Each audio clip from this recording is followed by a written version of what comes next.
सूर्यपुत्री च विद्महे कृष्णप्रिया च धीमहि तन्नो श्री यमुने प्रचोदयात्।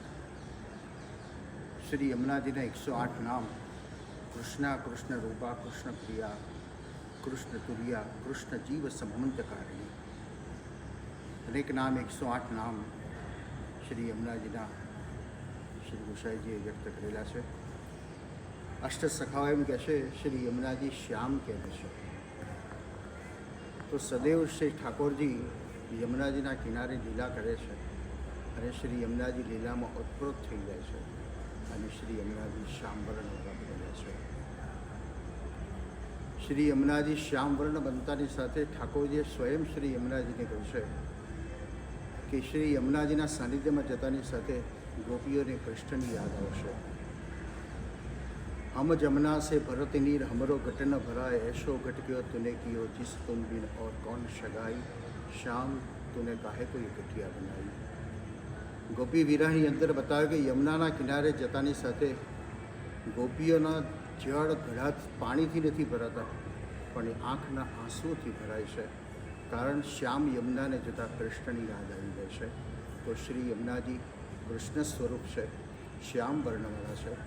श्री यमुनाजी कृष्ण रूपा है, कृष्णना जेवा ज देखाय छे। क्यारेक क्यारेक अमारा आश्रमना श्री यमुनाजी पण अनुभूति थाय छे कि जाने कृष्ण स्वरूप होय एवी एक अनुभूति थाय छे। तो श्याम वर्ण है, श्री कृष्णना स्वरूप है। प्रभु જ્યારે યમુનાજીમાં સ્નાન કરી રહેલા છે, જલક્રિયા કરી રહેલા છે, તે સમયે શ્રી યમુનાજીએ ઠાકોરજીનો શણગાર ધરી દીધો। તો ઠાકોરજીએ સ્વયં કીધું કે આ સ્વરૂપ, આ શણગાર તમે જ ધારણ કરી રાખો। કારણ ભવિષ્યનો વિચાર હતો કે ગોપી જ્યારે મારા વિયોગમાં નહીં રહી શકે તો તે સમયે શ્રી યમુનાના દર્શન થતાની સાથે એને કૃષ્ણની અનુભૂતિ થશે। એટલે કૃષ્ણ રૂપા, કૃષ્ણના પ્રિય છે। સદૈવ શ્રી યમુનાજી જારીજીના ભાવ દ્વારા ઠાકોરજીના સાનિધ્યમાં બિરાજમાન થયેલા છે। કૃષ્ણ પ્રિયા છે, કૃષ્ણ જીવ સંબંધકારિણી। વામ ભુજા ફરકત, જ્યારે આ જીવને બ્રહ્મસંબંધ પ્રાપ્ત થાય છે ત્યારે સૌથી વધારે આનંદ શ્રી યમુનાજીને પ્રાપ્ત થાય છે। એટલે યમુનાજીની વાંગ પૂજા કરતો છે।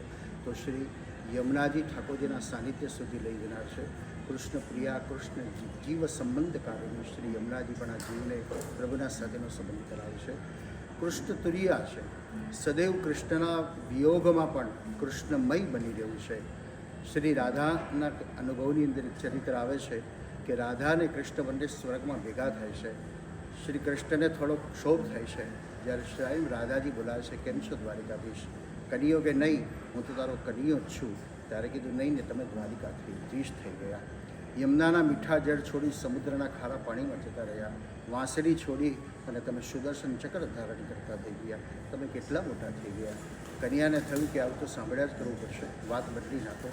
રાધા, હું તને બહુ યાદ કરતો હતો, ક્યારેક ક્યારેક મારી આંખમાંથી આંસુ આવી જતા હતા। રાધા, તું મારા વિયોગમાં રડતી હતી? ત્યારે રાધા બોલી કે ના, હું તો રડતી જ નથી। કન્યાએ પૂછ્યું, કેમ તું રડતી નથી? ના, કારણ મેં તો તમને મારા નયનમાં સમાયા છે, આંખના આંસુડા દ્વારા મારે તમને બહાર નથી કાઢવા। તો શ્રી યમુનાજી શ્યામ સ્વરૂપ સદૈવ શ્રી ઠાકોરજીને પોતાના હૃદયમાં બિરાજમાન કરે છે। શ્રી રાધાજી પણ ઠાકોરજીને હૃદયમાં બિરાજમાન કરે છે। એવી યમુનાજીની કૃપા આપ સૌની અંદર હૃદયમાં બિરાજમાન તો છે, કારણ હૃદય અર્જુન તિષ્ઠતિ, ભગવાન સ્વયં જ કહે છે, પણ એની અનુભૂતિ થાય એવી અભ્યર્થના સાથે આપ સભી વૈષ્ણવો, જય શ્રી કૃષ્ણ।